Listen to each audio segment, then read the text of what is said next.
Salut tout le monde. Il s'agit de la chaîne Encyclopédie. Le livre que nous interpréterons dans cet épisode, L'avenir de la richesse. Ce livre répond principalement à une question, qu'est-ce que la vraie richesse dans la société économique du futur? À l'heure actuelle, vous avez souvent l'impression d'être de moins en moins capable de comprendre l'environnement économique dans lequel nous nous trouvons. Par exemple, dans le domaine technique, le big data, le cloud computing, la blockchain, l'Internet des objets, la 5G et d'autres technologies évoluent chaque jour. Dans le domaine économique, de nouveaux phénomènes tels que l'économie des célébrités sur Internet, l'économie des plateformes, l'économie du partage, et l'économie de l'évaluation émergent constamment. Parfois, avant que nous puissions comprendre ce que signifie le dernier nouveau mot et à quoi il sert, le suivant se succède. Nous sentons clairement que nous sommes dans une ère de profonds changements. Qu'il s'agisse de la société ou des individus, sur la voie de l'accumulation de richesses, ils doivent faire face à de plus en plus de choix et à des changements de plus en plus rapides. Alors, dans une époque aussi pleine d'incertitudes, est-il possible pour nous d'observer les tendances des changements et ainsi de découvrir le secret d'une croissance future de la richesse? Ce livre nous offre une perspective inspirante. L'auteur de ce livre est un entrepreneur japonais bien connu, Hiroyo Sato. Il a fondé la société cotée Metap et le service de paiement en ligne Spike. Il a été nommé l'un des 10 entrepreneurs qui ont sauvé le Japon par le magazine américain Forbes. Le plus surprenant, c'est que lui, né en 1986, avait moins de 30 ans lorsqu'il a réalisé ses exploits. Lorsque Sato Onjiang était enfant, son environnement familial était très difficile, une mère célibataire élevait seule 3 enfants. Par conséquent, dès son plus jeune âge, Sato a commencé à réfléchir aux mécanismes de fonctionnement de l'argent et de la richesse, et à la manière dont une personne peut accumuler de la richesse et changer son destin par ses propres efforts. Pendant ses études universitaires, il a lancé sa propre entreprise et a été constamment inspiré par les pratiques des entreprises, les marchés des capitaux et les tendances économiques nationales et étrangères. Dans le même temps, sa réflexion sur la richesse s'est progressivement approfondie. Le livre dont nous allons parler dans cet épisode rassemble les résultats de sa réflexion sur les 3 variables que sont l'argent, la valeur et la richesse au cours des 15 dernières années. Il souligne dans son livre que bon nombre des phénomènes économiques apparemment différents apparus ces dernières années s'inscrivent en réalité dans la même tendance, mais à des degrés divers. Prenant cela comme point de départ, il a souligné 2 tendances majeures dans les changements économiques et sociaux actuels, l'une allant de la centralisation à la décentralisation, et l'autre est le départ progressif de l'argent et de la valeur, et sur cette base, il a décrit ce qu'il pensait, l'image future de la richesse. En lisant ce livre, j'ai découvert que même si les exemples utilisés par l'auteur proviennent principalement du Japon, de nombreux exemples avec une logique similaire peuvent être facilement trouvés dans les économies et les sociétés de nombreux autres pays ou régions. Par conséquent, dans ce qui suit, nous rapprocherons les points de vue exprimés dans le livre de l'environnement économique actuel dans lequel nous nous trouvons et parlerons des 2 tendances économiques majeures que ce livre espère nous transmettre, ainsi que de la clé du contrôle personnel de la richesse dans le futur. Première partie. Parlons d'abord de la première tendance changeante de la société économique actuelle soulignée dans le livre, de la centralisation à la décentralisation. Comme nous venons de le mentionner, ces dernières années, les technologies telles que le big data, le cloud computing, la blockchain et l'Internet des objets ont évolué chaque jour, et de nouveaux termes émergent chaque année. L'auteur estime que si nous suivons ces points chauds technologiques un par un, le résultat pourrait être que rien ne sera visible, et si nous changeons notre façon de penser, nous ne nous concentrerons pas sur la technologie elle-même pour la comprendre, mais sur les avantages qu'elle apporte à l'économie et à la société. Si vous regardez les changements, vous constaterez que ces technologies soutiennent conjointement notre économie et notre société, se dirigeant vers un changement disruptif. Autrement dit, de la centralisation à la décentralisation. Qu'est-ce que cela signifie spécifiquement? Commençons par la centralisation. La plus grande caractéristique d'un système centralisé est l'existence d'un nœud central, vers lequel toutes les informations du système sont concentrées. Par exemple, certaines chaînes mondiales de supermarchés, telles que Walmart et Carrefour, achètent des produits du monde entier, les transportent vers leurs centres commerciaux du monde entier, puis les vendent aux consommateurs. En outre, certaines marques de transformation des aliments établiront des usines centrales dans différentes villes. Chaque usine centrale vendra en gros ses propres produits alimentaires aux supermarchés, aux petits magasins et à d'autres terminaux de vente au détail dans le plus grand rayon de marché qu'elle peut couvrir. En outre, dans les industries manufacturières traditionnelles telles que le pétrole, l'acier et l'automobile, il existe un grand nombre de systèmes de chaînes d'approvisionnement. Dans chaque système de chaîne d'approvisionnement, vous pouvez voir une entreprise centrale à grande échelle qui contrôle les fournisseurs en amont, détenant les concessionnaires en aval. Dans une main est la compréhension la plus complète des informations contenues dans ce système. Dans la société moderne, du commerce international aux chaînes de vente au détail, en passant par les chaînes d'approvisionnement et la gestion d'entreprise, en examinant de nombreux systèmes économiques, nous pouvons constater le rôle important joué par la centralisation. L'auteur estime que la raison pour laquelle nous avons besoin d'un tel système centralisé est que le nœud central peut contrôler la situation globale en maîtrisant l'information et peut réagir rapidement lorsqu'un problème survient dans le système. Dans un environnement où la circulation de l'information est médiocre, permettre à un nœud central de maîtriser les informations les plus complètes constitue une structure de système offrant la plus grande efficacité d'allocation des ressources. Cependant, après l'entrée dans le XXIe siècle, cette situation de centralisation omniprésente a commencé à changer. Premièrement, la vulgarisation d'Internet a rendu le flux d'informations de plus en plus rapide, la transparence de l'information dans l'ensemble de la société est devenue de plus en plus élevée et les informations disponibles pour chaque individu sont devenues de plus en plus abondantes. Cela permet aux individus d'échanger et d'attribuer spontanément des ressources sans l'aide d'un nœud central dans de nombreux cas, parfois même plus efficacement que lorsqu'il existe un nœud central.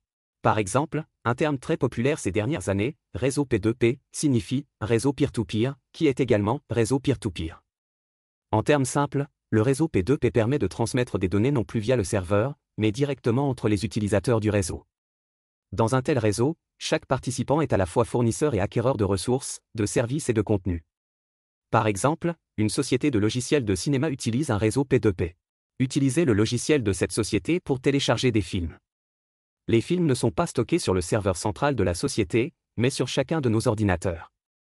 Cela signifie que si vous souhaitez télécharger un certain film et que le logiciel recherche sur Internet et constate que 200 personnes l'ont sur leur ordinateur, alors le logiciel vous aidera à télécharger différents fragments du film à partir des ordinateurs de ces 200 personnes en même temps. Puis téléchargez-le sur préparer un film complet sur votre ordinateur. Plus il y a d'utilisateurs, plus les vitesses de téléchargement sont rapides, sans pour autant mettre à rude épreuve les serveurs de l'entreprise.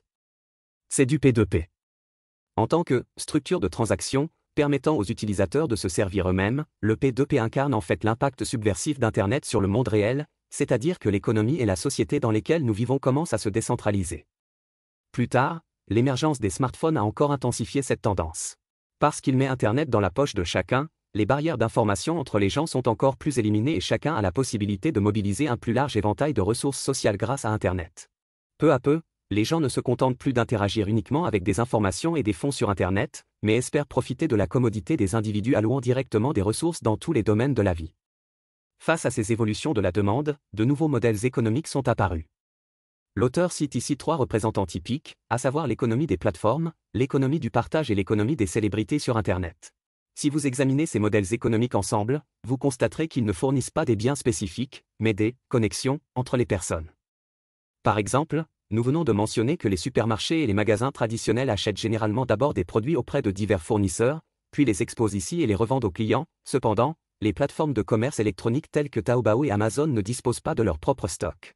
Au lieu de cela, ils mettent en place d'innombrables liens vers des magasins qui fournissent des produits sur sa propre plateforme pour que les utilisateurs puissent parcourir et passer des commandes, c'est-à-dire connecter directement les vendeurs et les acheteurs, et les initiateurs de l'économie du partage, Uber et Airbnb, connectent les sièges inutilisés des gens dans des voitures et des pièces inutilisées à la maison avec des personnes qui en ont besoin. Les créateurs de l'économie des célébrités sur Internet telles que Twitter, YouTube, TikTok, les comptes publics Washa, etc. relient l'offre de contenu à la demande. Levons-nous pour que chaque participant peut être vu par le monde et avoir l'opportunité de devenir une célébrité sur Internet. Toutes ces activités économiques ne reposent pas principalement sur le déploiement centralisé du centre du système, mais sur la connexion entre d'innombrables individus. Tout cela reflète l'évolution actuelle de la société économique, de la centralisation à la décentralisation. Comme mentionné précédemment, Internet a donné naissance à une tendance à la décentralisation, et l'émergence des smartphones a encore intensifié cette tendance. La logique fondamentale derrière cela est qu'à mesure que les barrières d'information entre les individus s'effondrent, les connexions entre les individus deviennent plus étroites et plus efficaces, et chaque individu a la capacité d'échanger et d'allouer directement des ressources. Dans ce cas, le pouvoir initialement détenu par le nœud central est progressivement dispersé entre les mains des individus du réseau, c'est l'essence même de la décentralisation. Ce livre souligne que dans la société économique future, cet ensemble de logiques continuera à se renforcer et à évoluer, soutenu par les nombreuses nouvelles technologies que nous avons mentionnées au début. Par exemple, grâce à la gestion des serveurs cloud, nous pouvons télécharger une grande quantité de données vers le cloud. Grâce à la technologie blockchain, chaque nœud du réseau peut enregistrer des données complètes. Grâce aux capteurs et à l'Internet des objets, la communication peut être établie entre tous les appareils. Les technologies se développent indépendamment et déclenchent des réactions en chaîne les unes avec les autres, permettant des connexions directes et fréquentes entre les personnes, les informations et les objets, nous conduisant ainsi vers une société en réseau plus décentralisée. La seconde partie. Nous venons de parler de la première tendance changeante de la société économique actuelle, de la centralisation à la décentralisation, ce qui a pour conséquence que le pouvoir d'allocation des ressources dans certains systèmes commence à être progressivement dispersé des nœuds centraux vers les mains des individus du réseau. Parlons ensuite de la deuxième tendance changeante mentionnée dans le livre, à savoir l'écart progressif entre l'argent et la valeur. Pour le dire plus crûment, l'argent est de moins en moins capable d'évaluer avec précision sa valeur dans le monde réel. Nous savons que l'argent a une fonction inhérente dès sa naissance, qui est de servir de mesure de la valeur de diverses choses. Alors pourquoi ce livre estime-t-il que l'argent et la valeur ont progressivement divergé ces dernières années? L'auteur avance deux raisons. Tout d'abord, la première raison est que ces dernières années, il y a eu de plus en plus d'argent sur le marché, mais en comparaison, il y a eu de moins en moins de choses de valeur. La logique derrière ce point de vue est en réalité plus évidente aujourd'hui qu'à l'époque où l'auteur écrivait ce livre. Parlons-en en détail ci-dessous. De nombreux économistes affirment que si nous voulons stimuler la demande dans la société, la classe moyenne est la principale force. Cependant, nous pouvons tous observer qu'entre 2020 et 2021, en raison de l'impact de l'épidémie, la richesse de la classe moyenne a diminué à l'échelle mondiale, accompagnée d'une demande effective insuffisante à l'échelle mondiale et d'une faible croissance économique. Par conséquent, après 2020, de nombreux pays centraux les banques ont commencé à libérer des devises, sans précédent, pour stimuler la demande et stimuler l'économie. Il s'ensuit qu'il y a de plus en plus de fonds sur le marché. Au contraire, les bons projets d'investissement se font de plus en plus rares. Les capitaux recherchent et poursuivent follement des cibles d'investissement de valeur dans le monde entier, considérées comme un actif de qualité. Pour le dire plus directement, il y a de plus en plus d'argent sur le marché, mais il y a de moins en moins de choses de valeur. C'est la première raison pour laquelle nous disons, l'argent et la valeur divergent progressivement. La deuxième raison est que de plus en plus de types de valeurs sont difficiles à mesurer en termes monétaires. L'auteur estime que dans le passé, les gens se concentraient principalement sur la valeur pratique. Pour les objets, il s'agit de la fonction pratique d'une chose. Lorsqu'elle est réfléchie sur les personnes, elle représente la quantité de production qu'une personne peut créer au niveau matériel. Cette valeur est relativement facile à mesurer en termes monétaires. Cependant, ces dernières années, à mesure que la société humaine s'est enrichie et que le niveau matériel s'est progressivement approché de la saturation, l'importance de la valeur pratique s'est progressivement affaiblie. Dans le même temps, deux types de valeurs qui étaient souvent ignorées dans le passé sont devenus de plus en plus populaires. L'attention des gens. L'une est la valeur sociale. Pour une organisation, la valeur sociale fait référence à la valeur qu'elle contribue à promouvoir le développement social. Par exemple, les activités menées par diverses organisations caritatives, fonds de réduction de la pauvreté et autres organisations à but non lucratif, ainsi que les entreprises ciblées sur la réduction de la pauvreté, les dons de secours en cas de catastrophe, le boisement et d'autres comportements, incluent principalement une valeur sociale. En outre, de nombreuses entreprises sont désormais se définir la mission et la vision, comme le désir d'Apple de « changer le monde », le désir de Disney de « créer du bonheur », etc. Augmentent en fait leur propre valeur sociale. Pour un individu, la valeur sociale fait référence à la valeur qu'il joue dans le réseau social. Par exemple, les ressources du réseau que vous avez accumulées, l'évaluation de votre crédit par votre entourage, votre contribution à la société ou à autrui, etc. Il existe également un type de valeur appelée valeur intrinsèque, qui fait référence à la valeur liée à l'esprit et à la psychologie des gens. Par exemple, une série de sentiments tels que l'excitation, l'émotion, l'amour, le bonheur, etc. bien que peu pratiques, sont précieux pour notre cœur. Par exemple, lorsqu'il s'agit de services de haute qualité dans les restaurants, de boîtes aveugles dans les jeux et de rédaction publicitaire des entreprises vitivinicoles, nous disons toujours qu'ils nous apportent une « valeur émotionnelle », qui est en fait une sorte de valeur intrinsèque. Par rapport à la valeur utile, la valeur sociale et la valeur intrinsèque ne sont pas matérielles, c'est pourquoi nous pensions qu'elles étaient abstraites, invisibles et intangibles. Mais aujourd'hui, avec le développement des téléphones intelligents et de diverses technologies de l'information, la valeur sociale ou la valeur intrinsèque peut également être gérée visuellement. Économie de l'évaluation, à laquelle on fait souvent référence aujourd'hui fait référence à ce genre de phénomène. Par exemple, sur des plateformes comme Amazon et des sites d'achat groupés, vous pouvez voir que chaque produit ou marchand est suivi d'un score élevé ou faible, qui reflète l'amour et la confiance du public à leur égard. Si vous cliquez sur un certain magasin de la plateforme, page, vous pouvez également voir le nombre d'avis positifs et négatifs dans les commentaires en détail, et vous pouvez même voir le nombre d'avis classés par mots-clés. Par exemple, dans l'évaluation d'un magasin de vêtements Amazon, il peut y en avoir 38 avec taille précise et 22 oui, le tissu est bon, oui, l'attitude du service client est mauvaise, etc. De plus, sur les réseaux sociaux tels que Twitter et TikTok, l'attention, l'intérêt, l'amour et autres émotions qu'une personne reçoit des autres peuvent être saisies en temps réel à travers son nombre de fans, son nombre de likes, son nombre de vues, son nombre de commentaires et autres données. Ce livre estime que depuis le début du XXIe siècle, d'une part, il y a de plus en plus d'argent sur le marché, mais il y a de moins en moins d'objets de valeur, d'autre part, il y a de plus en plus de types une valeur difficile à mesurer avec de l'argent. Il existe donc ce que nous appelons la deuxième tendance changeante de la société économique, la déviation progressive de la monnaie et de la valeur. En outre, l'auteur souligne que face à ces tendances changeantes, les gens passent progressivement du monétisme au valorisme. Autrement dit, nous passons de l'attention à l'argent lui-même à l'attention à la source de valeur derrière l'argent, et la valeur mentionnée ici inclut non seulement la valeur pratique, mais aussi la valeur sociale et la valeur intrinsèque. Par exemple, les comportements actuels des jeunes, comme payer pour des jeux, recevoir des récompenses en direct et soutenir des idoles, sont coûteux et peu pratiques, mais tout le monde l'apprécie toujours. Cela peut être dû au fait que, pour de nombreux jeunes, la valeur pratique est disponible partout, mais la valeur intrinsèque qui touche le cœur mérite davantage d'être recherchée. Il en va de même pour le choix de carrière. J'ai déjà entendu parler sur Internet du « rapport d'intérêt des volontaires pour l'examen d'entrée à l'université après les années 2000 », publié en 2019. Les données de l'enquête provenaient d'environ 770 000 candidats à l'examen d'entrée à l'université. Après l'avoir écouté, j'ai senti qu'il y avait peut-être un fossé générationnel entre moi et la « génération post-00 ». J'ai moi-même passé l'examen d'entrée à l'université en 2014. Cette année-là, les candidats les plus populaires étaient les spécialisations liées à l'argent, comme la finance et la gestion. Cependant, selon ce rapport, parmi les 10 principales spécialisations en sciences humaines auxquelles les post-2000 sont les plus indifférentes, elles comprennent en fait la finance, l'investissement, l'assurance et d'autres disciplines que nous considérions auparavant comme des « majeures populaires ». Alors, quelle spécialité intéresse le plus la génération post-2000 ? Parmi les spécialisations en sciences humaines, les 3 premières sont l'histoire, les reliques culturelles et les études muséales, ainsi que l'archéologie. Ces spécialisations étaient absolument impopulaires lorsque j'ai passé l'examen d'entrée à l'université. Parmi les spécialisations en sciences et en ingénierie, les 3 premières sont la psychologie, la médecine légale et les mathématiques. L'Université normale de Pékin, en tant qu'éditeur du rapport, a également donné son propre point de vue. Il pense que cette tendance pourrait être influencée par la culture populaire de ces dernières années.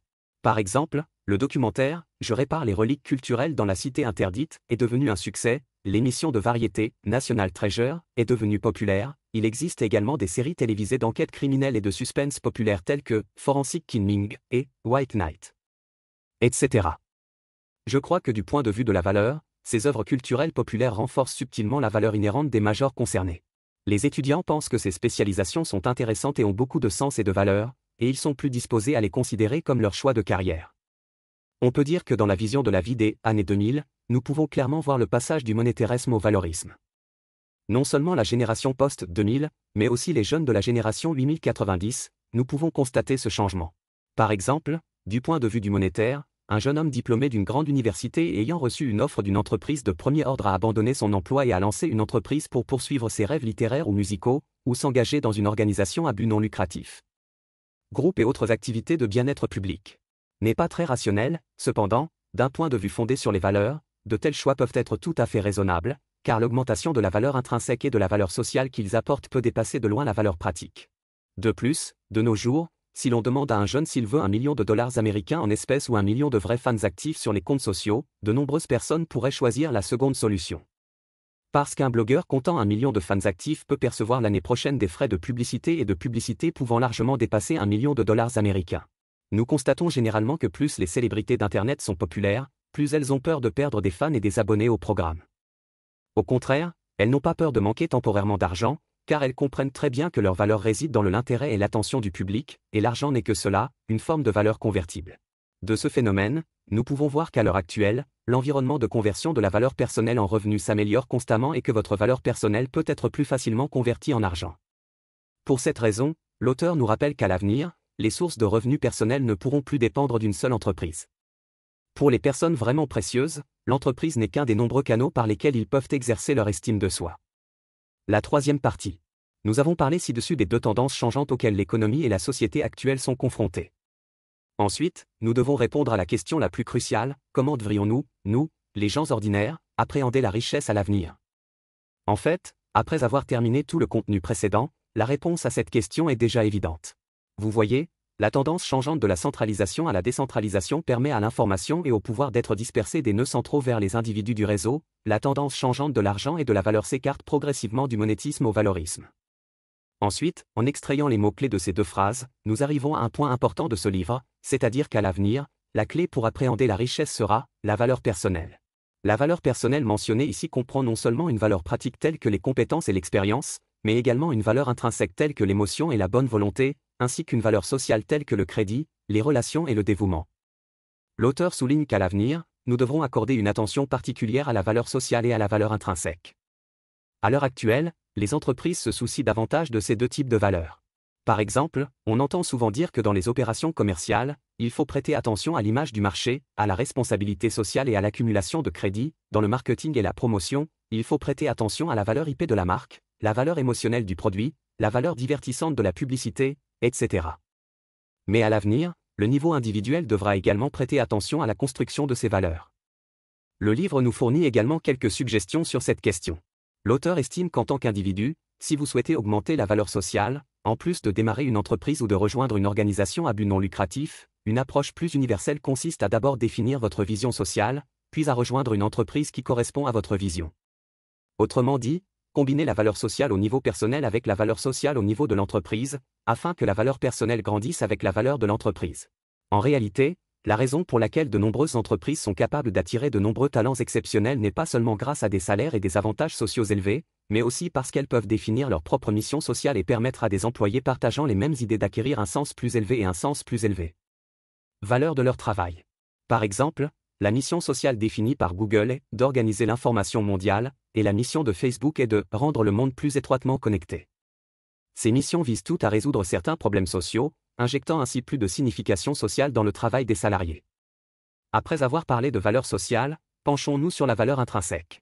En ce qui concerne la manière d'améliorer la valeur intrinsèque, l'auteur estime que la clé est de trouver une carrière que nous aimons et de changer la motivation du travail de « gagner de l'argent » à « aimer ».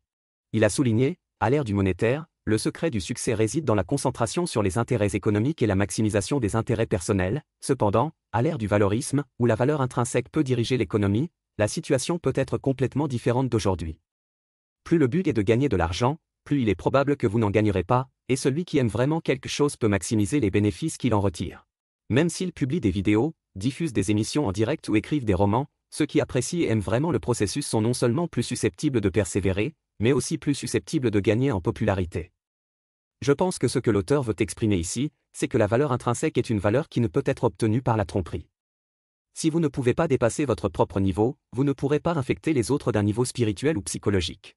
En substance, la logique de croissance de la valeur intrinsèque consiste en fait à utiliser une lueur pour attirer une lueur. C'est-à-dire que vous ne pouvez attirer plus de flammes vers vous qu'en allumant le feu dans votre cœur, seulement en augmentant d'abord votre valeur intrinsèque pour vous-même. Pouvez-vous augmenter votre valeur intrinsèque sur le marché? Enfin, parlons de l'une des suggestions les plus importantes données par l'auteur, à savoir, face au choix de vie et à la croissance personnelle, nous devons passer de la pensée prix à la pensée valeur. Par exemple, dans le scénario de recherche d'emploi, la réflexion traditionnelle sur les prix vous dira que vous devez choisir votre emploi ou votre entreprise de changement d'emploi en fonction de l'entreprise qui offre le prix le plus élevé et de l'entreprise qui peut vous payer ce prix de manière plus stable et pour un coût plus élevé. Longue durée. Toutefois, du point de vue de la réflexion sur les valeurs, nous devrions donner la priorité aux environnements qui permettent la croissance la plus rapide de la valeur personnelle. Si une personne travaille pour une grande entreprise avec un revenu élevé et stable, mais n'est pas créative dans son travail et effectue un travail répétitif et monotone toute la journée, alors au lieu de s'améliorer, la valeur de son talent peut diminuer, et elle peut même être remplacée par une machine dans quelques années. D'un autre côté, si l'emploi n'est pas assez stable et que le revenu n'est pas élevé, mais que vous pouvez maîtriser des compétences précieuses au travail, donner libre cours à votre amour et à votre originalité, et être capable de contacter et de parler avec des personnes que vous n'avez jamais eues. Contact avec avant, puis du point de vue de la réflexion sur les valeurs. Vous voyez, vous avez réellement le doigt sur le pouls de la richesse. Parce que vous améliorez votre valeur personnelle dans de multiples dimensions grâce à ce travail. Alors, comment juger si un emploi peut accroître la valeur personnelle? Le moyen le plus direct est de vous imaginer lorsque vous avez quitté cet emploi, de le comparer à vous-même aujourd'hui et de mesurer la croissance personnelle acquise au cours de cette période à partir des 3 dimensions de la valeur pratique, de la valeur sociale et de la valeur intrinsèque. Par exemple, vous pouvez imaginer maintenant quelle valeur personnelle vous aurez dans votre emploi actuel dans 3 ans par rapport à vous maintenant. Si les résultats ne sont pas idéaux, du point de vue de la réflexion sur la valeur, nous devrions peut-être sérieusement réfléchir à la question de savoir si nous devrions trouver d'autres voies ou améliorer le statu quo et accélérer l'accumulation de valeur par d'autres méthodes. Heureusement, comme nous venons de le mentionner, à l'avenir, la source de revenus personnels ne pourra plus reposer sur une seule entreprise. De même, le canal d'accumulation de valeur personnelle n'est pas seulement le travail. Pour les personnes qui peuvent vraiment réfléchir clairement à leur propre point de croissance et à leur propre chemin de croissance, le travail n'est qu'un des nombreux canaux permettant d'accumuler et d'exercer une valeur personnelle, et ces canaux sont probablement compatibles. Par exemple, la monétisation des loisirs, la réduction de la jeunesse, le développement de la propriété intellectuelle, etc. qui sont souvent mentionnés sur Internet ces dernières années, nous aident en fait à explorer de multiples canaux et possibilités de croissance de la valeur personnelle. Mais quoi qu'il en soit, je pense que pour les individus, une chose est la plus importante, c'est-à-dire ne pas se laisser piéger par le prix proposé par les autres ici et maintenant, mais se concentrer sur la croissance personnelle à long terme et se concentrer sur comment construisez-vous un avenir de richesse autour de vos valeurs personnelles. Maintenant, passons en revue. Dans ce livre, l'auteur souligne que la société économique actuelle est confrontée à deux tendances importantes, l'une va de la centralisation à la décentralisation, qui disperse l'information et le pouvoir des nœuds centraux vers les individus du réseau, et l'autre est celle de l'argent. Et la valeur a conduit les gens à passer du monétarisme au valorisme. Sur cette base, l'auteur propose en outre qu'à l'avenir, la valeur personnelle remplacera l'argent et deviendra une nouvelle forme de richesse. Pour les gens ordinaires, la clé pour accéder à la richesse réside dans une appréciation continue de soi, en accordant une attention particulière à l'accumulation de valeurs sociales et de valeurs intrinsèques. Face au choix de vie et à la croissance personnelle, nous devons passer d'une réflexion sur les prix à une réflexion sur la valeur. Le livre expliqué dans cet épisode nous rappelle fondamentalement que lorsqu'une société atteint l'abondance fondamentale sur le plan matériel, il faut aller plus loin et redéfinir le sens et les objectifs poursuivis par cette société. Selon la théorie de la hiérarchie des besoins de Maslow, une fois que les gens ont satisfait leurs besoins physiologiques et leurs besoins de sécurité, ils poursuivront davantage leurs besoins d'appartenance et d'amour, leurs besoins d'estime et leurs besoins de réalisation de soi. En plus de cela, il existe également un besoin de transcendance. C'est-à-dire que ce sont les motivations d'une personne qui transcende le moi personnel et crée un besoin altruiste d'aider le monde. Ces dernières correspondent à ce que nous appelons aujourd'hui valeurs intrinsèques et valeurs sociales. Dans un monde où la satisfaction matérielle ne manque pas, les gens rechercheront la satisfaction spirituelle, et les sentiments personnels et le sens de la vie deviendront plus précieux, et l'accumulation de richesses ne se limitera plus au niveau matériel, mais s'étendra vers le haut. À la crédibilité personnelle, à la valeur de la propriété intellectuelle, à la contribution sociale et à d'autres aspects, je pense que lorsque cette tendance s'accélère encore, chacun de nous, les gens ordinaires, devrait élargir son regard vers une dimension de valeur plus élevée pour accueillir la richesse qui est tranquillement arrivée. Est-ce à venir? C'est la fin de ce programme. Quelles sont vos différentes opinions à ce sujet? Bienvenue à laisser un message pour discuter avec tout le monde. Et, si vous aimez notre chaîne, abonnez-vous à nous. Ah, n'oubliez pas de l'aimer.